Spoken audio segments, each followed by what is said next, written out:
Thank you. I just want to also thank you folks for being in here. This is the last time I'm actually doing this presentation. I'm kind of morphed it into something else, so feel honored. You're a part of it, so enjoy. Yeah. Thank you.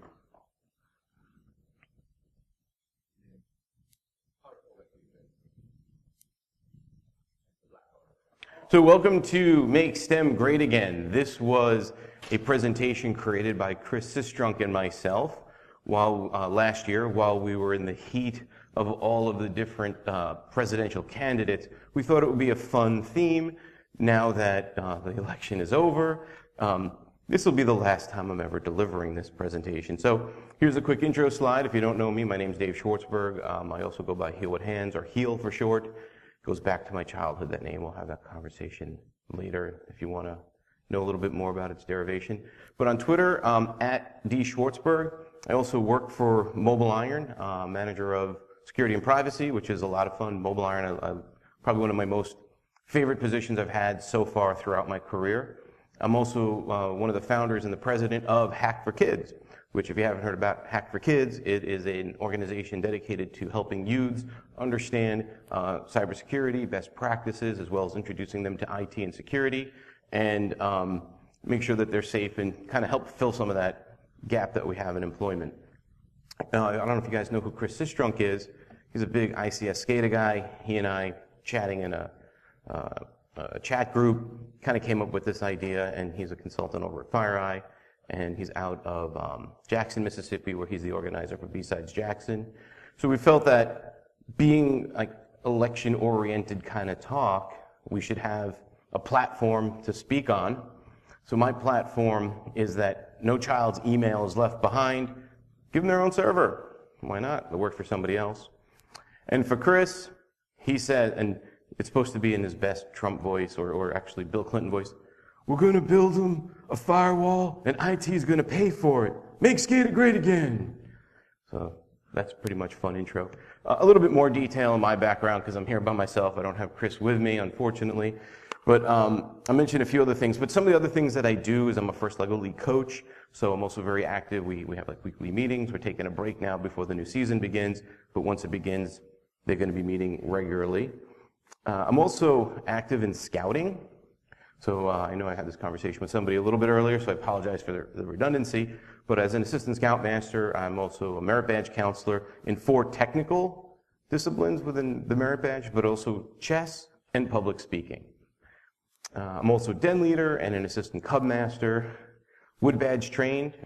If you don't know what that is, it's the highest level of adult leadership training that the Boy Scouts of America has to offer. So I just completed that this year.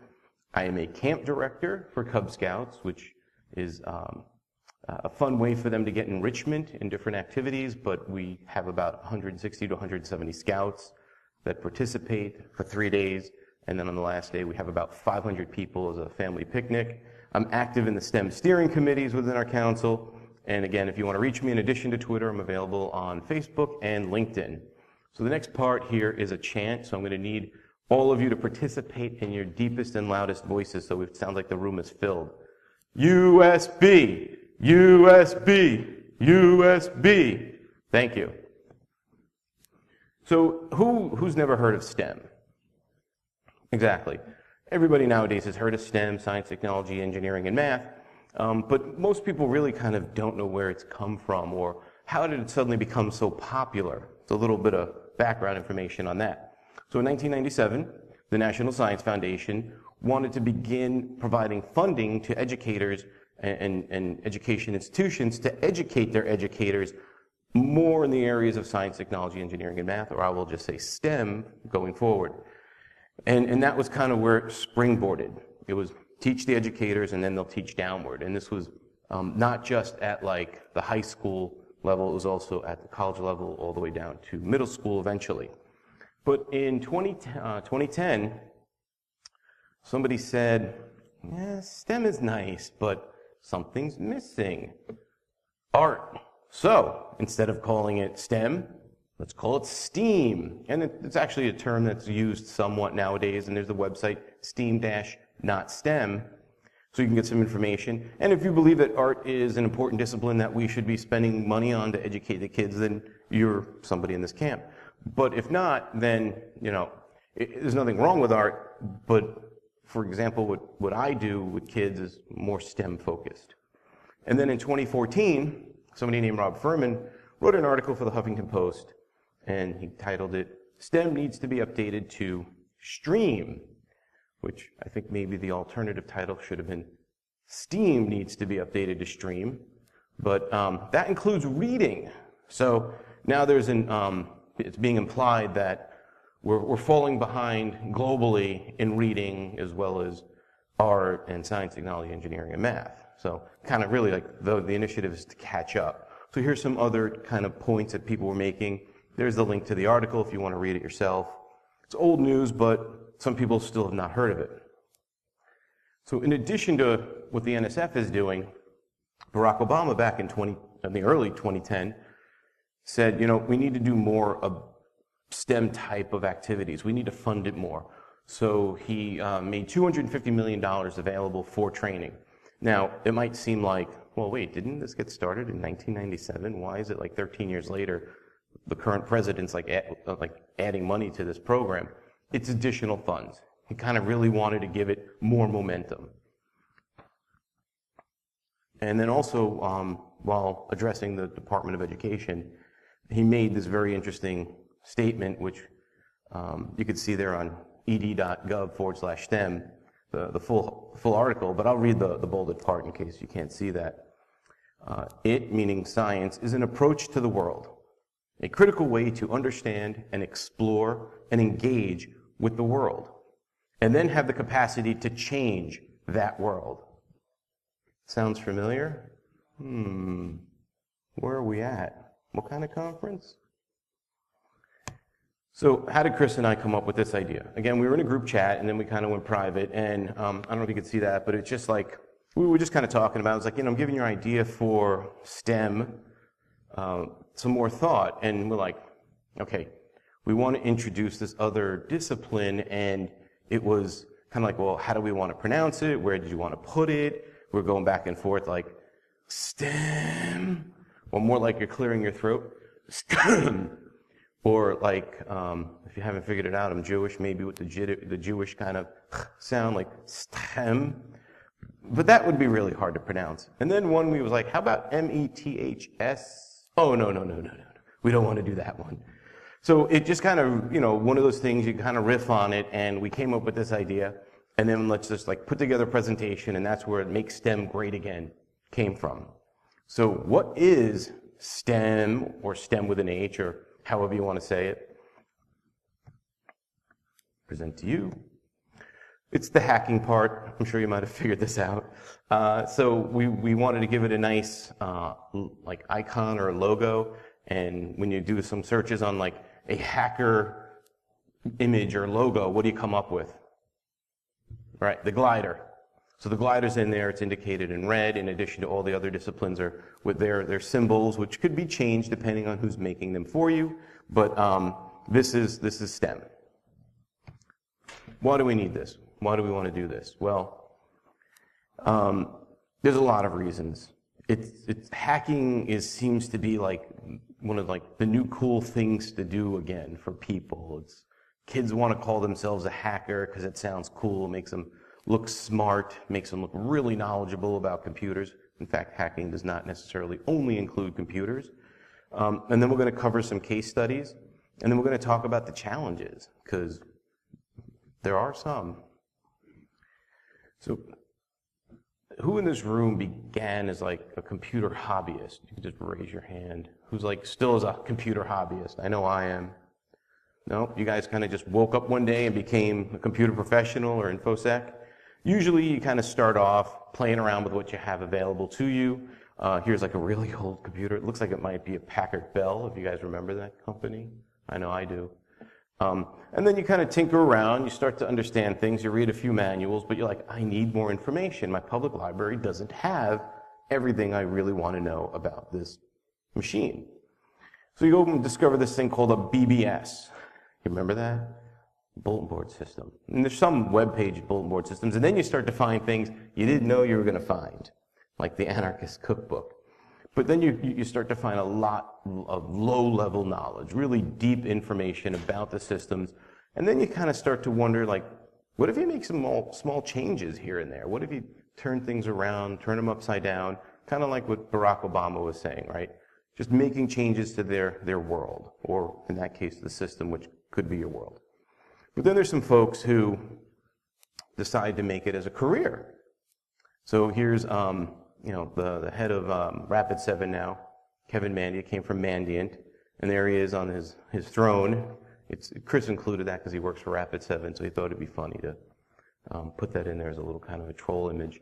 But it's true. You can start as a hobbyist and then turn this into a really good career. I know it worked for me. I know some other people that they started there.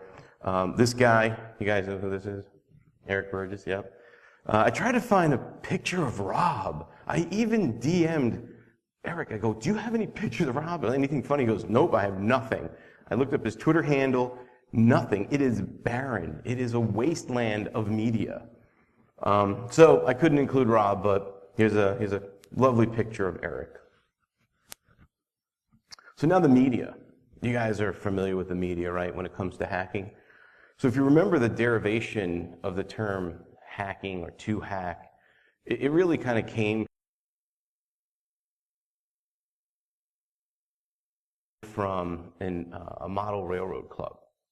And I've read some things that said it was somewhere either in Penn State, or I've read that it's MIT.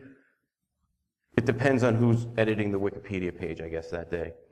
But the fact of the matter is, it was something where a group of enthusiasts wanted to take what they had, what they bought from the store, and make it better. And what they would do is they would literally hack them in half and add more engines so they could either go from 0 to whatever speed faster or pull heavier loads. And that's really where the term hacking came from, because that's what they were doing. And it was pretty repetitious, because they'd have to keep doing it over and over again. Once you destroyed one train, you'd have to go get another one to make it work. So, and that's really what it meant. It was like a beautiful, pure term that just meant things like not accepting things as they're given to you and wanting to make it better, innovation. And then these guys came along. I don't know if you can read that, but the media took the term, as you know, and made it mean something like cybercriminal.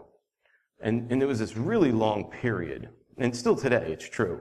When you say hacker, right away, like, ooh, you're a criminal, you're a crook.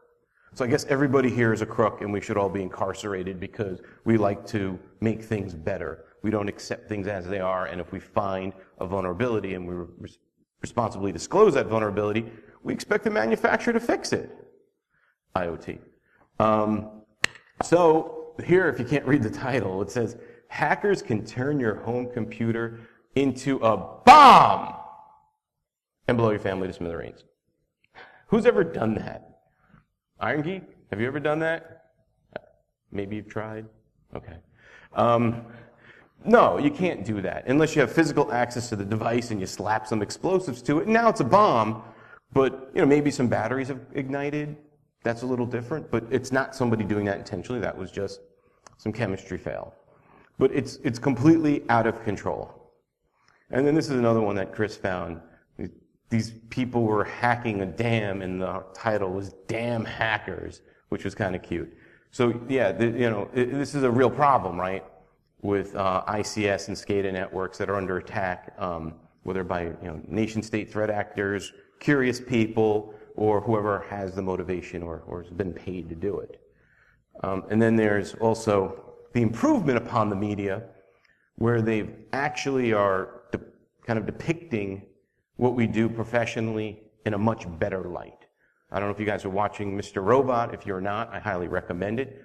The story's pretty good, and it's very enjoyable, but when you go in there and you see them in command line, running Metasploit, doing social engineering attack, being hacktivists, it's very real world. It feels very familiar. Or attacking a phone. I mean, they do cut things down a little bit because you're watching a 1-hour show, and if you're going to take 15 minutes to replace the ROM or the firmware on an Android device, you don't want to watch somebody sit there for 15 minutes with a progress bar. That doesn't work on television. So they do speed things up a little bit for the sake of the story, but definitely an improvement compared to other movies like The Net, or something where it just makes things just seem so ridiculous. I mean, the movie Hackers, great, it's inspirational, but it's a farce. Mr. Robot's very good.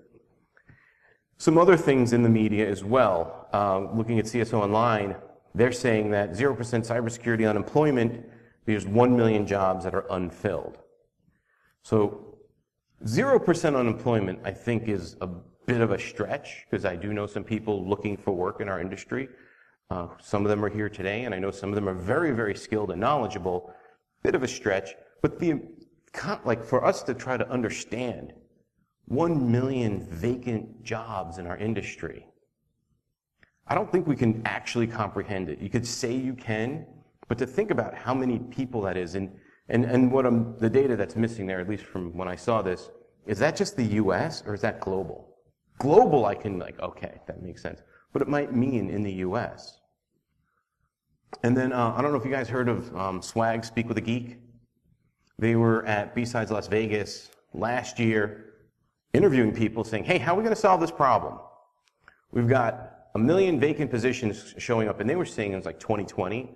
What are we going to start doing now? And some of the respondents, and it's a good video, there's the bit.ly for it, some of them were just like, I don't know. It's a pretty fair answer, because that's a tough problem to solve. How do you train people to be proficient enough that quickly? They might be okay at that point, especially coming out of school. Maybe there's some programs going on in their school, like CCDC, Cyber Patriot, Gen Cyber, where they're getting training when they're younger, but are they really ready? Other people said some things that seemed a bit fantastic and comical, and one other person took it from a different point of view, where it's more of, who's that guy? Of a long game, where if you start to educate at a younger age, we might not solve the problem by 2020, but we might solve the bigger problem going forward. And it might be 2025, maybe it's 2030, but we have to start sometime. We can't wait. Sometimes I want to do things and it just doesn't seem like it's the best time. You know when's the best time? Now.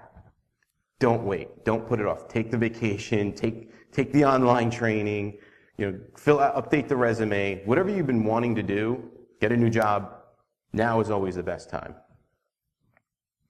Also in education, if any of you folks have had a lot of interaction with young kids, even the teenagers, because as you get older, your brain changes, but especially the younger kids, they tend to be like natural hackers. It's kind of like in the human DNA to want to do these things. Even some of the most quietest and shy, maybe they're not outwardly expressing how they feel, but inside they're processing it. So it's the question of why. The 2-year-old, I have 3 kids, they're 7, 9, and 5, and I remember all of them about 2 or 3 years old. It was, why? Because they want to understand the world around them and the universe. And we're trying to do that as adults, so I don't blame them. But it's actually very incessant or insistent, or either one of those words might work. Just that they don't quit. It just drives you batty. But you don't want to stifle that. You kind of want to be encouraging. So you push it down and you just help them along and understand the world. The other interesting one is their interaction with authority. They typically, especially if you're a parent, they don't always take you for what your current request or orders or suggestions might be. One of them, I remember, one of my kids, he, it was sorry, I just got a mental block there, but he was asking about being able to do something. Don't remember exactly what it was, it doesn't matter. And then just saying, okay, well, maybe we'll do this later. No, I want to do it now. Or they just don't really take these things at face value when you give it to them. They really want to understand it, and they're going to question you or call you out on it. Or if you've ever worked in any kind of youth program, especially like younger kids, they're always going to be pushing your boundaries. And then persistence I've mentioned already. And they're very, very good innovators. You could just watch them sit there with whatever it might be, Lincoln Logs, or magnet tiles these days, or Legos, or whatever. They're going to sit there and take that toy and want to change it. Like, some kids have changed, like, Nerf guns and made them into, like, a rapid-fire Nerf gun. They just literally take them apart, they add things to it, put it back together, and it's better than what you can buy in the store. Cool stuff. Or social engineering. We talk about doing some social engineering. Hey, you know, when I checked into the hotel, I got a free upgrade. I social engineered that person at the front desk. I say, no. Oh, that's louder than I thought. Big X on that one. You might have convinced them, and they probably would have done it, but that's not like the core of what social engineering is. My kids kind of do it a little bit. One example, hey, I want to go ride my bike with my friend around the park. Okay, did you ask your mom? No, go ask your mom. Comes back, can I go ride my bike around the park? Did you ask your mom? Yeah, she said to ask you. Okay, blah, blah, blah, they go or they don't go. Some other time in the future, same question, or hey, I want to play video games. All right, did you ask your mom? Yeah, I asked her already, and she said to ask you. All right, well, you got like 30 minutes, we got to go do something. Meanwhile, they never asked her. Why are they playing video games? Well, they said it was up to me. No, I didn't. So they try to work the system, and that's a very simple one. My older son, during a CTF in Milwaukee, he actually upped his game a bit. So this one I hope you enjoy. I love it. Whenever he's done these CTFs at Hack for Kids, he's always coming up to me and asking me questions like, hey, you know, I'm looking at this, and is that like an MD5 hash? Or is that just regular hex that I need to convert? I'm like, I don't know. Did you try it? I don't give him any clues whatsoever. Make him struggle through it. You know, fail, fail, fail, success. That's kind of the methodology of hacking. Well, in Milwaukee, when he tried to ask me a question about something, and I said, well, I don't know. What did you do to test it? He walked away, and then throughout the day, other kids are asking me questions. And then when it's over, I noticed that he was sitting with a slightly older kid who asked me a few questions during the event. And I said, oh, good, he made a friend and everything. And then he told me later, he goes, you know that kid that was sitting with me? Yeah. He goes, I gave him a couple flags, so he would ask you questions from me. I was like, damn, I wasn't ready for that. And he won that CTF. So he had the incentive, the motivation, and the know-how. And to me, that was a better social engineering type of methodology. Very successful. Here's another great one. Like, kids might start at about 3rd grade, but even younger. So here's this kid, I think his name is pronounced Christopher. It's like Christopher with a K, but I think it's Christopher. And he's 5 years old, and this was from, I think it was like a year or two, 2014, so he's a little older now. And when you watch the video, if you can find the video, just type in, what's the guy's name? Doug Green from CNN, 5-year-old hacks Xbox. Watch the video. I was going to play it for you guys, but they make us sit through like 30-second ad, and I just didn't want to do that to a group of people. I don't want it done to me, so why would I do that to you? So when you watch this video, it's about a minute or so. It's adorable. The dad works in information security. His son likes to play with the Xbox along with dad, and dad wasn't around, and he wanted to get into the Xbox. So what does he start doing? He starts spamming the controller. He was actually fuzzing the Xbox login prompt. And he noticed when he keeps hitting Y, which is the space bar, and kind of populate it and then hit enter, it was a buffer overflow when he got in and was able to play things like Call of Duty and some other, like teen and mature rated games. And what's really, really cool, I just got chills, really cool, Microsoft gave him security researcher creds for finding the vuln. So when you look at the patch, his name is in there. And the kid's like, I'm going to be famous. Very cute. I have another one for you. This one's a little more closer to home. 1, 4, 9, 2. Okay. I 1, 4, 9, 2. Is it okay to share your password with people? Yeah. I'm sorry, what'd you say? Yeah. Yeah. It's okay to share your password with people. You guys have users like that? I do too at home. So that was little Benny the Destroyer a couple years ago. Even to this day, he could read a little better, but he didn't speak a lot. But every time he typed in the passcode to unlock his tablet, he always said it out loud. It took a year to get him to stop, and then even change it. And now it's really cool, is he won't even tell my wife the passcode, because it's a secret. So just the two of us have it. But the message there is like, he's really young, and even though he doesn't really know like numbers as numbers are, he recognizes 0 through 9. He remembered the pattern that it had to be typed in, and his motivation was to watch kid videos or play a game. So with that incentive, he did what he had to do to get past this hurdle, or this technological hurdle. Now, there's also another kind of underlying message there. There's this whole new crop of users who could barely have any like academic skills. Like, remember when you needed to know like things like reading to use a computer, and you needed to have other kinds of skills like patience? That's not even requirements anymore. So there's like maybe around maybe 14, 15 months old set of users. They don't know anything about internet safety or protecting themselves. Who knows what that tablet's used for? That one, just him. But if it's a parent's phone or tablet that's used for work, and if there's not anything on there to protect the corporate data, it's now exposed. Maybe the young kid learns how to install an app. Maybe they're able to install from like unknown third-party sources. And now that device is infected without any kind of mobile threat protection or app reputation service. Data is being exfiltrated because somebody wants to watch a video.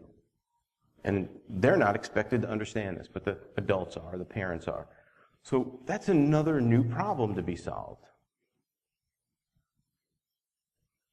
So this is one of Chris's use cases. His son, when he was 9, I guess he's about 10 now, learned how to play or use MIT Scratch. Who's familiar with Scratch? It's pretty cool stuff if you know young kids that are interested in programming, or you want to kind of introduce them to programming. Think of Scratch as kind of like Legos for programmers, where there's different colored blocks that kind of snap together. You can't put things together that don't work, and then they can go and change the data values, and then they can make things more interesting. So Chris's son wanted to make a Pong game, and you could see the device he was running it off of. So he makes this Pong game, and one of the things he wanted to do is there's like a conditional. So if there's a hit, do something when like player 1, change the color to something random. So every time player 1 hits it, the color changes. And then player 2, same thing. And then also change the color of the ball. He had some other ones in there where it makes it bigger. So you've got like this psychedelic thing going on. And with the sounds beeping, it drove Chris's wife insane. Well, I don't want to say insane, but it made her very unhappy for a little while. You can only imagine the dee-dee-dee-dee-dee kind of sounds that were going on. Some other fun thing, and this is the innovation part that I'm talking about. You know, build a game or build a tool or something, and then you want to change it. You want to make it a little different, a little more fun. Troll mom. So the other thing that he did is, if player 1 got a goal, then the paddle size for player 1 would get smaller, making it harder and harder. He would be player 2, making it harder and harder and harder for them to hit the balls that came back. So another way to make something that is pretty kind of straightforward. Pong is like one of the oldest video games, but get an unfair advantage. Now, being like aware of kids about that age, like 9, middle school, or actually that's still elementary. What do you think Chris's son named this game? You just shout it out. I know something came to mind. Extreme Pong? Something else? No? How about that? And honestly, are we any better? No. So there's a very fun, cute example of kids' innovation and learning technology. There's also several different types of organizations out there. I mentioned one earlier, Hack for Kids. You guys heard about us earlier during the opening. But then there's also Roots, or Roots Asylum, formerly known as DEFCON Kids. You guys heard of DEFCON Kids? It's pretty cool, right? Some people are like, why are you going to bring kids to Vegas to DEFCON? Well, they're in this security area. You know, parent or adults have to be accompanied with a kid. There's a kid that has to be with that adult all the time. So they've taken some very good security measures to keep the kids safe. But it's an open activity. There's talks going on. I volunteered there last year, helped out with soldering. Very cool stuff. And part of what Roots does was the inspiration for Hack for Kids. There's other things like Cyber Boot Camp, Gen Cyber. Have you guys heard of this? This is a program from National Science Foundation where they're providing grants to education facilities. So if you know, like college level EDU, they're going to provide a grant to organize a camp that could be a week long or something, either for middle schoolers up to kids going into 12th grade and even the educators. So this is a great use of funding to promote specifically cybersecurity, not even STEM. It's just we have that gap of 1 million people that need to fill these jobs either today or in a few years.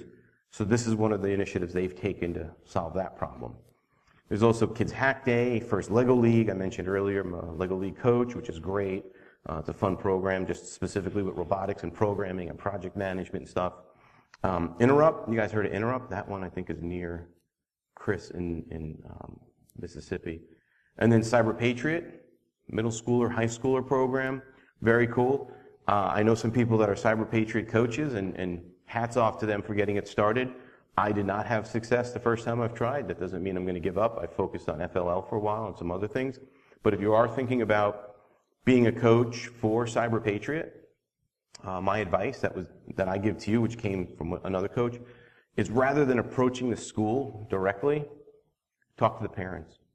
Find out parents who are interested in, maybe have some kind of meeting in the library.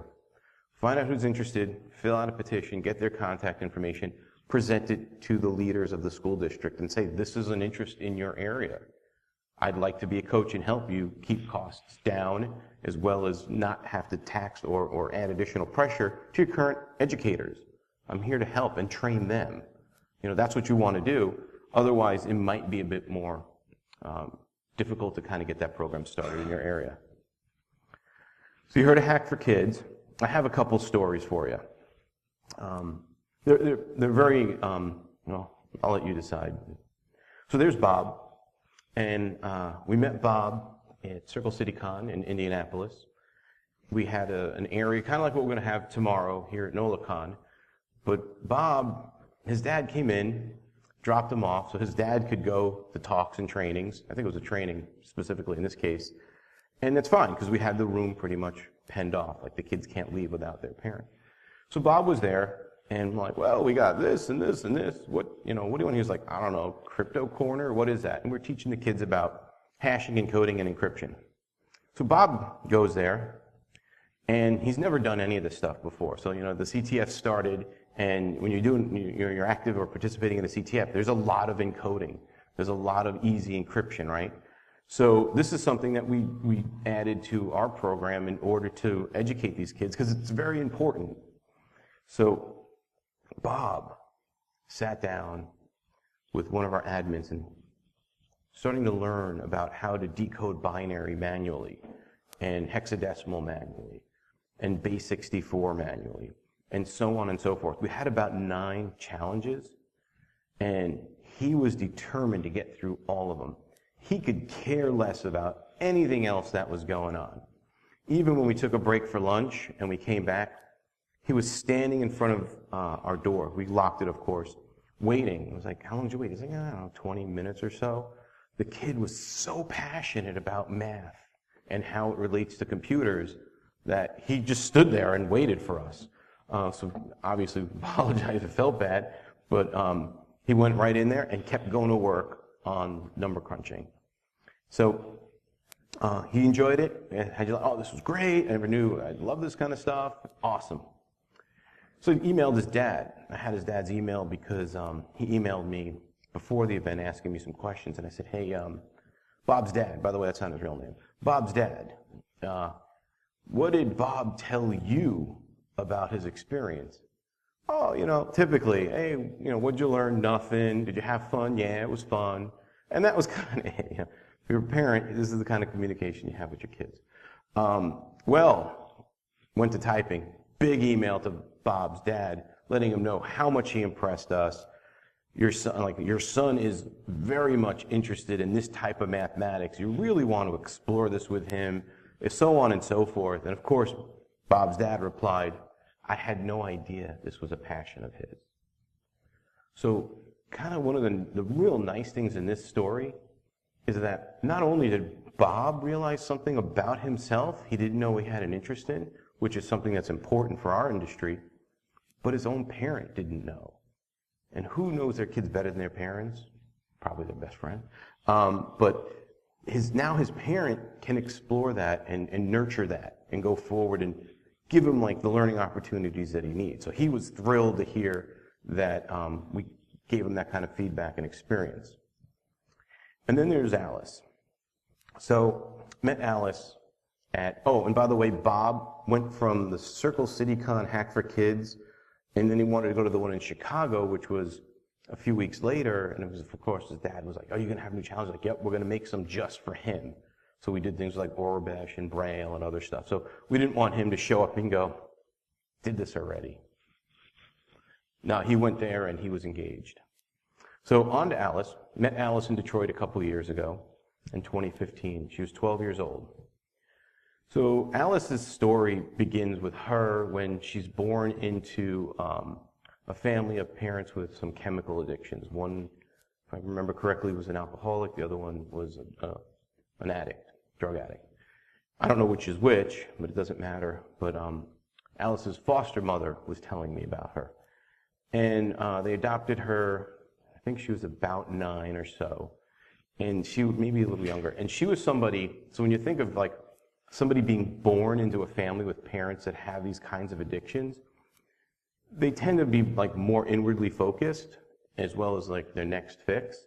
So they don't tend to take the best care of their kids. So Alice didn't have things like that other kids get to take advantage of, like 3 meals a day, clothes that fit properly, shoes that weren't crushing her feet, and going to school regularly.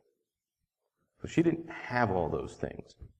So when she went into this new family of people who were into technology, like us, they wanted to expose her to it, but they knew they had to wait. And about the age of 12, she was starting to show some interest. So they said, okay, we're going to go to B-Sides Detroit, where they're doing this Hack for Kids thing. We don't know what it is, but it sounds like it might be fun. And she goes there, and she's a nice girl, a little timid and everything, but just kind of let them go and do their thing.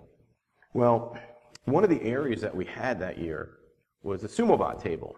So we had some local people come in with their tech, and they teach the kids more about the building part and a little bit of the programming. So she participated in the SumoBot competition. She was the second kid to go. Well, she beat the first kid with her robot and design, and then there was 10 more after her. She beat them all, which was pretty astounding considering she's never done this before. This was something very new to her. And one of the prizes that we had was a $25 gift card for whoever took the SumoBot competition first place. Well, imagine, again, understanding Alice's background, now having $25 of kind of free spending money. That's a big deal. So she was thrilled, like in tears. But then she participated in the CTF. So we had some hashing and encoding and some simple crypto challenges for her.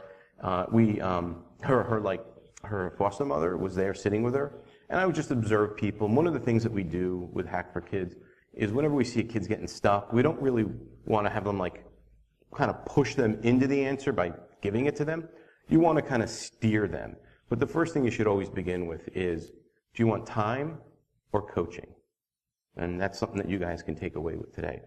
A lot of the times, the kids want more time. And maybe sometimes they're going to say they want some coaching. All right? And that was one of the things I suggested, and that's what she was doing. So whenever Alice got stuck, her mom was helping her in the right direction.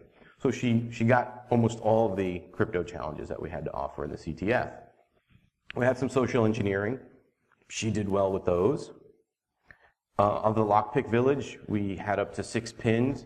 She got up to 5, so she picked all those locks, and she got all those points, which was pretty cool. And I think we even had handcuffs, and she got out of those. We also had these really cool electronic badges last year. We had 3 different kinds. And the white one well, they all had some kind of message that scrolled by and read, but the white one she was able to decode, which was pretty cool. And I think that one was Braille. So she was able to figure that out, which was really cool. So we had, I don't know, a dozen or more kids that year. Yeah, it was about a dozen in Detroit, and all of them pretty much participated to some degree in the CTF.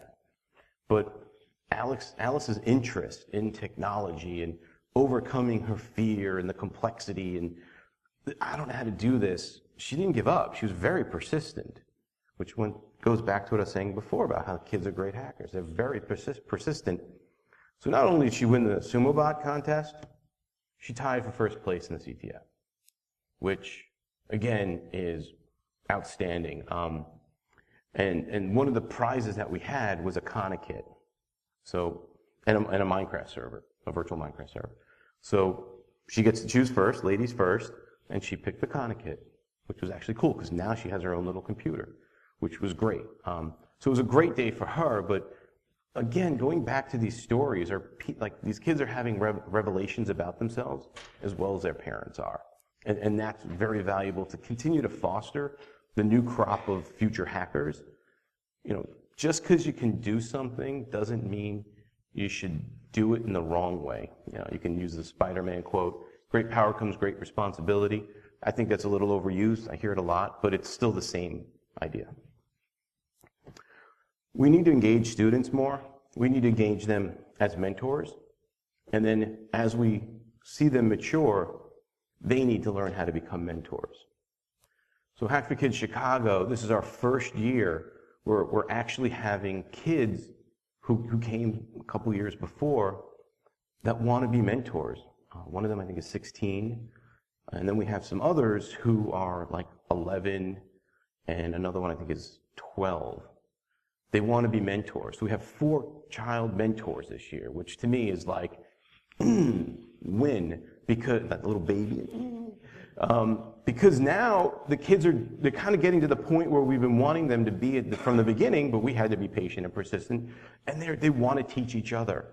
If you've ever done anything where you're having kids learn, we can lecture to them, and they'll listen most of the time, but when it's another kid teaching them, they make a bigger impact. It resounds better with them. So that's great. So with leadership, mentorship begets leadership. Never quitting is important. Different kinds of things, like we could talk about the activity stations. I want to move on to some other stuff, but we offer a wide range of things, anything from programming to hardware hacking to crypto and the whatnot. CTFs, you know, we know there's one that started here at NolaCon, but you could do these too, or if you know some kids that want to do CTF, like my kids, well, I should say at least my older son loves doing CTFs. And he's always looking for more, so I forgot the actual month. It was sometime last year or early this year. The Never LAN CTF, it's great. I know adults do it too. I kept in touch with them. I was a DM of like, oh, you know, how do you know if my kid won? He's like, well, we got to weed out all the adults first. Because adults go in there because they're fun challenges. So it's a great way. I'll wait for you guys to take a quick pick. And then whatever conference you're going to, bring your kids. I bring my kids to conferences, and they do the CTFs, and they have a great time. I'll wait for that gentleman over there. You're good. Some other things that we've done, which was a little controversial from some people's standpoint, is we put together a DEFCON Scholarship. So it was really aimed at juniors and seniors in high school. We had some pretty good response of really high quality graduating seniors. One of them, Justin, it's like the perfect teenager resume. He's based in Missouri, which I don't know if that's the beginning is the best perfect part, but it could be anywhere. But he's, just so you know, he's based in Missouri, and he was on the Cyber Patriot team for 3 years in a row. So the first year, you're getting your sea legs. The second year, you're getting better and you're getting proficient. But this year, or should I say last year, he was the team captain. The second year, his team got first in state. Last year, his team got first in nationals. So if you look at any of the promotional video, he's in there. And I didn't know, we just put out this blind application and he replied, and it's great. He's also an Eagle Scout. He's a member of his band. And when I contacted his mom and said, okay, I received an application from your son, he was selected by the review committee, I need to ask you some questions. And one of them was about getting like a chaperone to go. And she's like, I'm not sending a chaperone with my son. I trust him. I know he'll be fine, even if it's Vegas. You're going to keep in touch with him, right? Yep, every day I'll check in on him. Good enough for me. This kid, and when I met him, he wasn't like a super geek. He was actually pretty cool to hang around with. He was really like super excited when he met different people, that he watched their videos at cons and stuff, or saw their persona online. So these are the kinds of things we're trying to do to expose kids to things that we enjoy doing, but with responsibility. We got to keep working to change the perception of what a hacker is, right? If somebody says hackers are criminals, it's your responsibility, being in this community, to politely correct them. Show gracious professionalism, and let them know. It's a term that we don't use anymore. It's not cybercriminal. We're here to innovate. We're here to protect everyone. Some other quick challenges. I usually like to do this stuff. I'm going to give you another, in the next slide you get more information on it, but it's hard to reach out to rural areas. So if there's anybody in a very rural area, there's a link for ruraltechfund.org to help fund programs for people who are not near like a big city like New Orleans. And then I also do this part, as we're kind of alluding to. I like to go and get a state map, and I like to do some search on like hacker spaces, maker spaces. So anyone who's local, it's like, oh, I want to do this stuff. Where do I begin? Kind of give you a little information. Well, the first thing I did is I found a wiki, and of that list of all of them there, only one of them had a functional website. So these things crop up, 2011, they die off 2013. They're looking for you as much as you're looking for them. You got to go. You got to reach out. You got to let them know that you're interested, because if they're not getting people showing up, they're not going to continue doing it. Running a makerspace or hackerspace, it's not free. But there's still one on, I don't remember how to say the street name, but Tchoop something or other. Tchop, thank you. Thank you. So it's tchopblock.com is their website. And then the funding, NSF, they're a great supporter of some of these things. But if you start it properly, you might be able to become a 501c3. And then there's grants to help support the hacker or makerspace. Metrics are a problem. I'm running out of time, so I'm going to skip past this. It's very hard to measure the success that you might be having, but do your best. Usually following up and having inquiries or conversations with people, great way to do it. Can't be done without you. You need to participate. You need to raise your hand. You need to let people know that you're interested. And in conclusion, I'm going to skip this. Like all good hacker, we need to have like a song. So drink all the Kool-Aid and hack all the things. Oh yeah. So, there he's growing. There's Dave. So, vote for STEM with an H, if that's how you want to say it. So whenever you're going to do like a hashtag STEM, remember to put that H in there before the M. Again, this was the Make STEM Great Again by Dave and me and Chris Sistrunk. And if we